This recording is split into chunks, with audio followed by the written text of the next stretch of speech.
దేశ రాజధాని ఢిల్లీలో కాలుష్యం అత్యంత తీవ్ర స్థాయికి చేరింది. కొన్ని ప్రాంతాల్లో ఎయిర్ క్వాలిటీ ఇండెక్స్ 500 మార్కును తాకిన నేపథ్యంలో కాంగ్రెస్ ఎంపీ శశి థరూర్ సోషల్ మీడియాలో ఢిల్లీ దేశ రాజధానిగా ఉండేందుకు తగినదేనా అని ప్రశ్నించారు.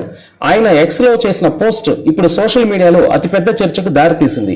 చాలా మంది నెటిజన్లు హైదరాబాద్ లేదా చెన్నై నగరంలో ఒకదానికి మారిస్తే బాగుంటుంది అని సూచన చేశారు. ఇది కొత్తేమి కాదు. స్వతంత్రం వచ్చిన తర్వాత అనేక సార్లు ఈ చర్చలు జరిగాయి. అయితే ముందుగా వినిపించే పేరు హైదరాబాద్. అప్పట్లోనే రాజ్యాంగ నిర్మాత దీనిని సూచించారు. నిలకడ కలిగిన వాతావరణం గల హైదరాబాద్ భద్రతా పరంగానూ కీలకంగా మారింది.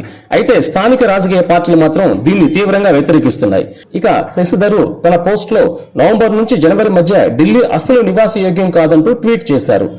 ఢిల్లీ ఇప్పుడు 4 రెట్ల ప్రమాదకర స్థాయితో ప్రపంచంలోనే 2వ స్థానంలో ఉన్న కాలుష్య నగరం ఢాకా కంటే 5 రెట్లు అధ్వానంగా ఉందని శశి థరూర్ పేర్కొన్నారు.